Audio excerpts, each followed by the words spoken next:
the words of Carl Gustav Jung, the meeting with oneself is, at first, the meeting with one's own shadow.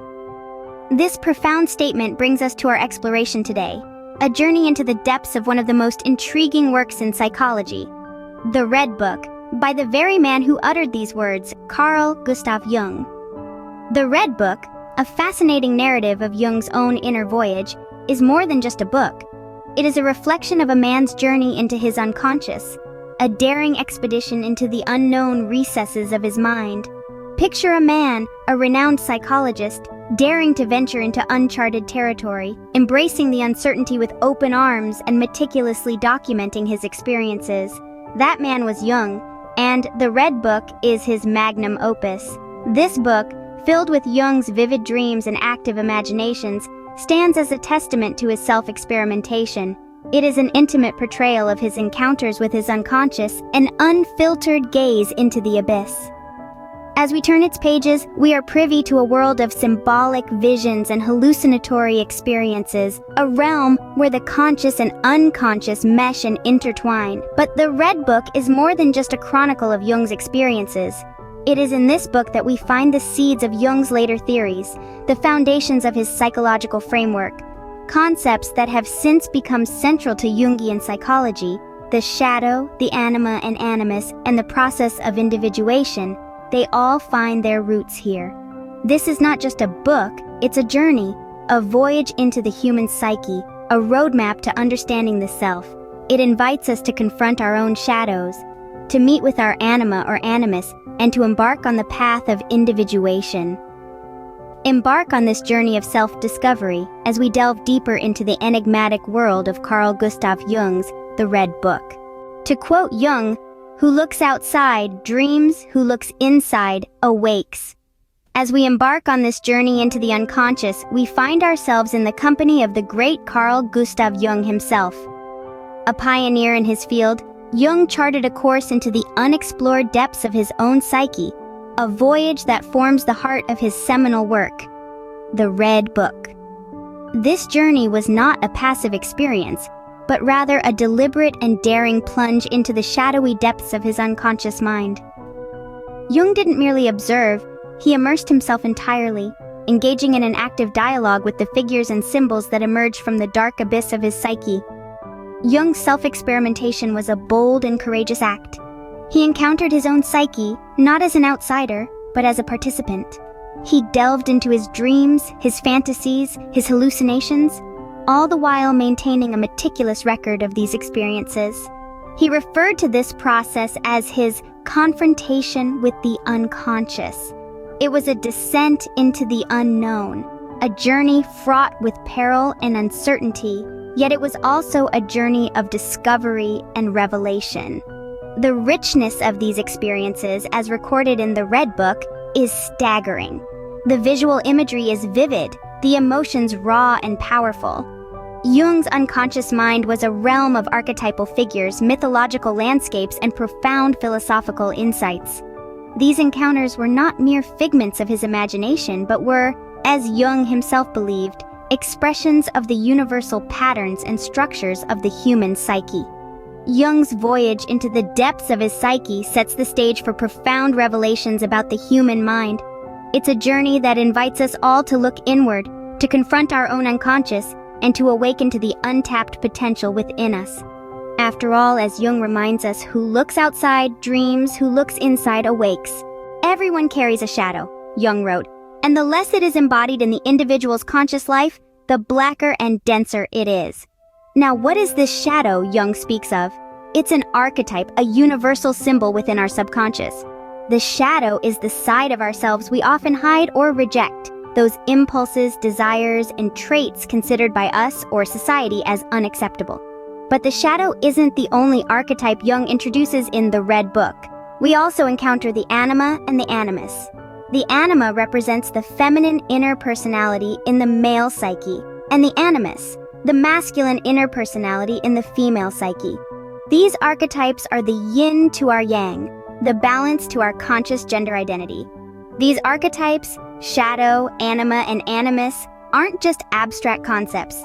They hold sway over our thoughts, behaviors, and relationships.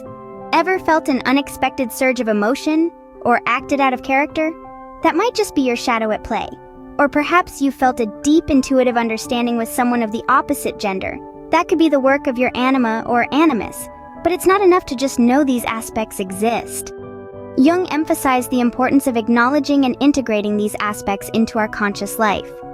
This doesn't mean acting on every shadow impulse or swinging between gender expressions. Rather, it's about achieving a balance, a wholeness within ourselves. It's about understanding the different forces at play within our psyche and using that knowledge to grow as individuals. In unveiling these aspects of the psyche, Jung presents a roadmap for self-understanding and personal development. The journey may be challenging, but the reward is a richer, more holistic understanding of who we are. So, let's delve deeper into the unconscious and continue this journey of self-discovery. Jung famously stated, "There is no coming to consciousness without pain." Now, this might sound a bit grim, but when we dive into the process of individuation, a key concept in the Red Book, the profound meaning behind this statement begins to unfurl. Individuation is not a walk in the park. It's a transformative journey where we integrate the conscious and unconscious parts of our minds. Think of your mind as a vast, uncharted territory. The conscious part is like a well-lit city, bustling with thoughts, feelings, and perceptions you're aware of. But beyond the city limits lies a vast wilderness, the unconscious mind teeming with instincts, desires, and memories that remain hidden from our daily awareness. Individuation is like embarking on a journey into this wilderness. It's about venturing into the unknown, unearthing buried aspects of ourselves, and bringing them into the light of consciousness. It's about reconciling the contradictions within us, our strengths and weaknesses, our virtues and vices, our fears and desires. It's a process of self-discovery and self-realization. But why undertake such a journey? Why venture into the discomforting unknown? Well, the answer lies in Jung's belief that only by integrating these disparate parts of our minds can we attain a state of wholeness.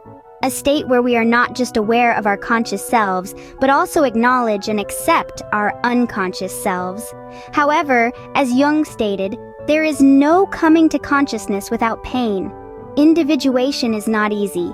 It involves confronting our shadows, our fears, and our insecurities. It's a process that can be unsettling, even painful at times. But the rewards are immense. By embracing all parts of ourselves, we gain a deeper understanding of who we truly are. We become more compassionate towards ourselves and others. We attain a sense of peace and harmony within ourselves. Through the process of individuation, Jung offers a path to self-realization and the attainment of wholeness. Indeed, it's a journey worth embarking on, a journey towards becoming the most authentic version of ourselves. Jung said, "I am not what happened to me. I am what I choose to become."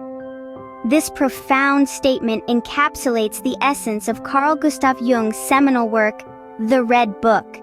In this final scene, we delve into the legacy of Jung's introspective masterpiece, a legacy that has shaped the landscape of psychology and revolutionized our understanding of the human mind. The Red Book is more than just a book. It's a journey into the depths of the unconscious mind. It has taught us to appreciate the importance of self-exploration, guiding us to unearth our buried truths and confront our hidden shadows. Through the process of individuation, Jung encourages us to integrate these unconscious aspects into our conscious selves, fostering personal growth and self-realization. The influence of the Red Book is far-reaching. It has provided a framework for understanding human behavior, inspiring countless psychologists and thinkers worldwide. It has permeated the walls of academia, finding its place in lecture halls and research papers, and it has seeped into popular culture, sparking conversations about mental health and self-improvement. But perhaps the most powerful legacy of the Red Book lies in its potential to transform lives. It has been a beacon of hope for those lost in the labyrinth of their minds, a guide for those grappling with their shadows, and a catalyst for those yearning for personal growth.